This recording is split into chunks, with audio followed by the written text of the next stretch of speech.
So yun for today's video, nandito tayo sa Magnified Food Stall. Teka, natin.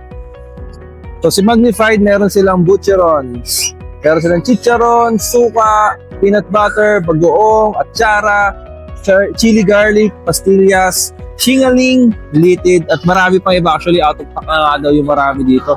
Pero tignan nyo naman kung gano'n kasulit. Ito, favorite ko to yung suka nila. Marami akong ganito sa bahay kasi tignan nyo naman sobrang laman niya. Sobrang sulit, sarap sa prito, kasama doon. Tapos syempre yung kanilang mga chicharon. Yan. Ito nga oh. Kakaiba, di ba? Malaman, hindi siya katulad sa mga ibang produkto na konti lang. Ito, punong-puno. Yan. Nahulog ko pa. Yan. Pero ito kakaiba to, Greco. Si Singaling. Tinan nyo, hindi siya ma-oily, oh. Unlike sa iba, ma-oily. Ito, hindi siya ma-oily. Ang galing, oh. Diba? Somewhat, ano siya, alternatives. Mas healthier pa sa iba. Mas healthier. Kasi ito rin, solid din to. Favorite ko rin to, eh. Chili garlic. Ito niya, sobrang laman, oh. So, kaya tayo nandito ngayon kasi interview natin sino ba si Magnified. Diba? Alamin natin anong klase si Magnified, kung sino sila. So, tara, interview natin. Magnified, pakilala natin sino sila. Si Ma'am. Ako po si Bes Umali. Ako po si Malu Almalves. Ako naman po si Day Pangan. Ang mga artistahin na Tres Marias. Yan, si Tres Artistahin Marias, daw, ang tabay. behind of the Magnified Food Stall dito. So tara, alamin natin kung anong meron sa kanilang tatlo. Paano po nag-umpisa yung Magnified? Yung Magni 5 actually, nag-start lang yon noong nasa co-op kami, yung aming co-op office. Dahil nag-early retirement kami, may kinuha kami sa aming co-op. So, may isa kaming kasama, ang sabi niya, ang gastos, kahit na naka-retire ka na, nauubos din. So sabi ko, hala, mauubos din yung pera natin. Wala pa nga tayong nare-receive kasi kaya early retirement. Sabi ko sa kanila, mag-isip tayo, paano tayo magkakapera. Tapos, ang ginawa namin, nag-isip kami, nag-ocular kami, tapos naghanap si Miss Day noong pwedeng maging business. Katulad ng yung Mango Bravo.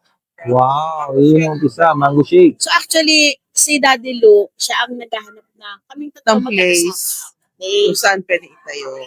Nung nakita namin na ang Mango Bravo ay 500,000 ang puhunan, matras Okay. agad kami. Tapos yung mga places namin na tiningnan, medyo mahal, no? Oo, mahal. Mahal ang rental. So medyo kami. Mag-ship. Tuloy ba? Opo. And then, hanap pa ulit. Naghanap siya sa mga Facebook. Hanap kami. And then, na-realize namin, meron kasi kami isang kasama na nagtatakoyaki. Okay po. Sabi namin, napag-usapan namin, bakit hindi yun na lang? Kasi masarap naman siya talaga. Ba't di yun na lang ang i-franchise natin? Kasi open sila for franchising. So in short, kinausap namin yung may-ari ng takoyaki, which is kasama namin. Kaibigan na rin. Actually, for your information, kami ay 38 years na magkakaibigan. Wow, 38 years friendship. 88. Since Tama ba ako? 1988. Yes. Oo. Grabe. So yung isa naming kaibigan, ano na rin namin yun, kasama na rin namin siya. So co-owner namin siya nung una, kaya siya Magnified, 5 kami. 5. 5 kami. And then to make it short, kami ay nag-franchise, 5 kami, naghati-hati kami sa puhunan. Opo. So, ano yun, yung price no na franchise namin, equally divided into 5. Okay. Tama po. And then, nakakatuwa, after year, Wala pang 1 year, nasambot na namin yung aming ROI na. ROI. Wow, grabe. Ang Oo. galing. So, nag-decide na magkaroon ng second branch. Ng second branch. Saan po itong second branch? yung second branch namin, Sa Silang. Kasi lang, Sa mismong bahay noong isang ko-owner. yung isang co-owner. Although, nagre-rent kami sa kanya. Okay. So yun, nagdiretso kami doon. So nakakatuwa kasi blessing siya. Hindi na kami actually naglabas ng puhunan eh. Kung ano yung kinita namin, hindi kami naghati-hati. Kung hindi, yun ang pinutap namin sa second branch. Wow. Then after ilang months, sabi nung aming kapartner, sabi niya, pwede ko bang hingin na lang yung second branch? Kasi parang in need din sila noon, kailangan nila ng own business nila. So during the meeting, kasi monthly, nagkakaroon kami ng business meeting. Kasi galing naman kami sa corporate na company, so alam namin kung Paano? paano mag-set up, etc. So, ibinigay namin yung second branch. Ano po yun, ma'am? Ang Paano naging agreement nyo doon? Yung mga nag-assist doon ay, ayan, Kumbaga parang na lang niya. Pinurchase na lang niya. Okay. So from 5, naging 4 na po kayo. naging 4. Okay. At the same time, nung naging 4 kami, sabi nung isa naming kasama, ay dahil siya ay mga, tawag doon, yung nag-training siya. Aba. Sabi niya, parang sasabayan na yon, aalis na rin siya kasi marami na siyang mga activity noon, marami na siyang mga schedule para mag-train. So, naging 3 na lang kami. That's the time na isinilang ang Tres Marias. Tres Marias. Ito na yon. Pero po si Magnify, hindi nyo na po siya binago. Hindi na namin siya pwedeng, kasi siya yung nakaregister sa DTI, which is 5 years. Okay. Parang under ni Magnify, si Tres Marias yung isinilang under niya, ni okay. Magnify. Parang product ni Magnify si Tres Yes, si Marias. Tres Marias. Doon Galing, nag-start si Tres Marias. Na-mention nyo kanina na mabilis yung ROI. Wala pang a year. Less than pa. And then, si other friend, nag-solo na lang. Sinolo niya. So, ano po yung mga, other than that, ano po yung mga naging struggle natin? Meron po ba sa inyong tatlo na may sinacrifice para tuloy pa rin si Tres Marias? Paano nabuo si Tres? Paano na-come up naman yung idea na si Tres Marias na to, ito na to? Parang kasi na-realize namin Diba? hindi sapat na takoyaki lang Yung product po. product namin. So, naghanap kami ng mga items na pwede namin idagdag. And then, Pero titikman muna namin. kailangan Talaga ng quality, yung lasa, tinik namin yun. Pati yung lugar, production nila. production area nila, malinis ba? Tapos, yung pinaka-importante, nasa advance. Opo. Plus yung capacity nila. Kung halimbawa tumaas yung volume ng order namin, kakayanin ba nila? Kasama rin yung sa chinek. Okay. And then, nung nag-ano na kami, syempre kailangan namin, rebrand kasi yung sa amin. Opo. Right? Naisip namin yung Tres Marias. Tres Marias. Wow. And then, yung mukha. Yung Tres. Yes. Which kayo na po yun. Under ni Magnify. Naniman. Ito Galing, yung Ito yung nag-umpisa sa Yung sa- Tres Marias. Ito yung isa. Ito yung nauna. Ito yung isa sa mga nauna na Yes, product ni first Tres Marias. Ito yung una sa mga naging product. Oh, bestseller nila to. Oh, actually, favorite ko to, ma'am. Eh. Pag prito, ito yung nilalabas na. Ayan, so guys, ayan ha. Ayan kami, picture namin yan. Ayan. Ganito Tingnan yan nyo to, paano ayan, ang oh. position yan. Paano yung position? Yung tamang position. Teka, Yan. tingin. Tapos nakataas po yung paa. Nakaganyan kami. Yeah, yan po yun. Yan silang tatlo yan. Yeah.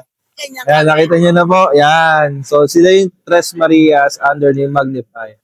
And then yung after nito, ang nakakatuwa doon, may mga friends kami na nagho-homemade na nagawa ng bagoong, atsara. So, may natikman kami, tinanong namin kung saan ito galing. Opo. Dumiretso na kami. Tapos nalaman namin na, ay, kasama namin siya dati sa company. Yung naggagawa nito. Kaya, tinulungan na rin namin siya. Which is, ito po yun. Yes. Yung bagoong. Yan, yung tatlong to. Ito tatlo. Apat. Bali. 4. So, tinutulungan na rin namin sila kasi yung sa family din naman nila, syempre kailangan din mas maraming volume yung mabenta nila. So, isa kami sa natulong sa kanila para mag-rebrand ng kanilang produkto. And then, history na yung sumunod. History na. Lahat. Repeat na po Yes. recycled na siya. Okay. Galing, Try galing. kami tumikim, naghanap ng mga brands para pag kumuha kami ng item, isang lugar lang, Mhm. sabay-sabay na ang kuha. Galing, galing. Ganda ng storya. Tapos, ito ay ang aming Tres Marias, itong business namin, may mission, vision din. Ang mission namin is yung makapagbigay kami ng isang lugar na pwede nilang kainan na Stress. stress-free environment na kung saan magkakaroon ng reunion pero kakain sila ng isang mga masasarap na food. The food. Yun yung, at saka yung dalhin namin yung food na to, street food, actually takoyaki pa lang una. Dalhin namin ng street food na ito sa kanilang tahanan. Kasi yung parang mga, Panding na nila Banding. yun. Oo. Banding. Instead na kumain sila sa labas na mga magkakaibigan lang, so family na rin. Wow. Bonding ng mga family din po. Ganda ng mission. Yan ang, Ano po yung vision natin? yun ang vision. Yun ang- Mission, ma'am. yung Vision. Ang vision natin. vision. Ang vision, yun pala ang vision. Yun ang vision. Ang mission namin ay yung bahagi ng kinikita namin, or sabihin na natin 10% ng kinikita namin, base yun sa napag-agrihan namin, ay ibahagi rin namin sa community. Oh. So, kaya meron kaming feeding program sa mga bata, usually sa mga churches yun eh. And then, meron din kaming isang hospital na sinusupport namin sila like yung mga school supplies para sa mga special. special Needs. Sa mga special needs po. Wow. So, i-recap ko lang po ha. Ang vision natin ni Tres Marias ay yung street food, yung takoyaki at yung other products ninyo. Dalhin na rin sa bahay para makapag-family bonding. Yes. And Hindi yung lang mga pambarkada. reunion. At makapagpatayo ng isang lugar na kung saan stress-free environment. Tapos, enjoyin lang yung masarap na pagkain. Yun ang vision. Yung place namin yung nagiging Tagpuan. tagpuan ng mga Yan. dating kaibigan. At nagsiserve kami ng masarap na food. Ang sarap ng vision na yun, guys. And then, ang mission is yung, sabi nyo nga po, yung 10% ng year. kinikita nyo po is end of the year, Oh. ibinabalik nyo yun sa community.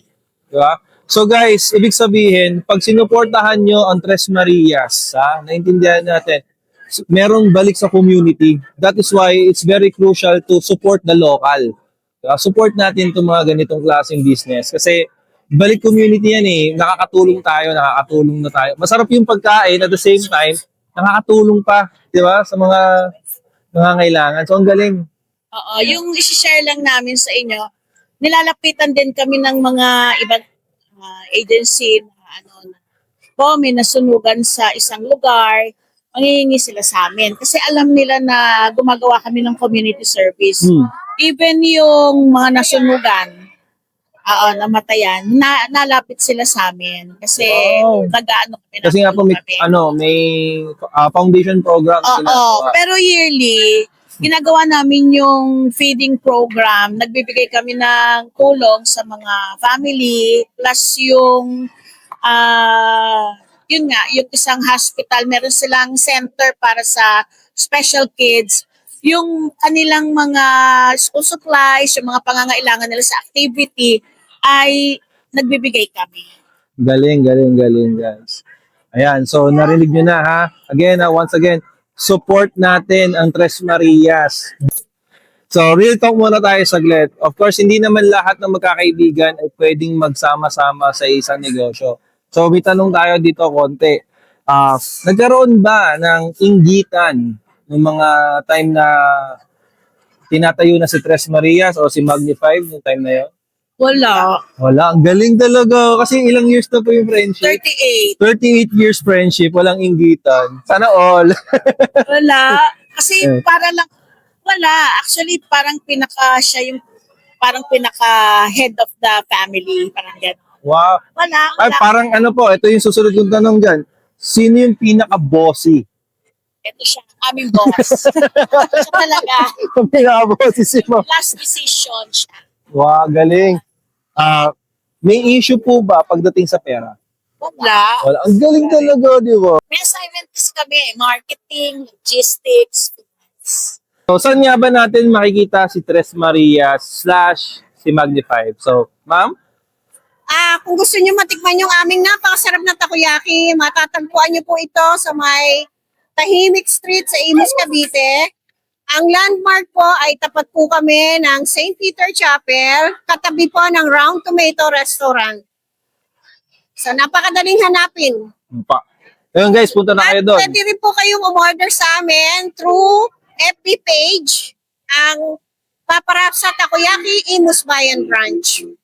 Yan, nandito naman yun guys. Nandito, ilalagay natin. Remember, paparap sa Takoyaki Imus Bayan Branch. Tapos mag-invite naman ako, meron kaming mall tour. Diba? So, Sosyal. matatapos kami dito sa SM Central Bukandala hanggang Monday. Ay, sorry, hanggang Sunday, March 22. Mhm. Tapos by next week, March 23, 24 hanggang 26 ay nasa Lotus Mall po kami sa Imus. By March 26 po ay nasa Imus Plaza po kami for Kadiwa ng Pangulo. By April 6 to 10, nasa Robinsons Imus po kami. Wow, world tour na to. Galing, no? Hintayin nyo na lang po kami sa susunod Senate. May nakaabang kami doon na schedule at Wow, sa may Intramuros. Pero waiting pa kami doon. ang galing, galing. Yung sa school. At saka school. yung school ay soon, yung UNIDA school ay magkakaroon din kami sa kasuhan. Yes. Galing, galing. And then we will try the St. Edward's. Yeah. Ayan guys, so nakatch nyo na lahat yon ha. Nandito na sa screen natin, ilalagay General natin Trias. dito In kung between paano kayo General Trias and makaka-order. Imus. Nasa boundary. Yan, doon daw guys. So, ayan. So, overall, ulitin lang natin. Ano ba yung binigay nilang advice? Sabi nga ni ma'am, is dapat may tiwala. May trust tayo dyan. Sabi naman ni ma'am, communication. Dapat clear and good communication. At sabi naman din ni ma'am, Hindi dapat issue ang pera. ayan, hindi dapat maging issue ang pera. Kailangan openness lang sa nangyayari talaga para hindi masira yung friendship ninyo, di ba? Na magtatayo kayo ng ganitong business, di ba? So, yun lang naman guys. See you on the next vlog.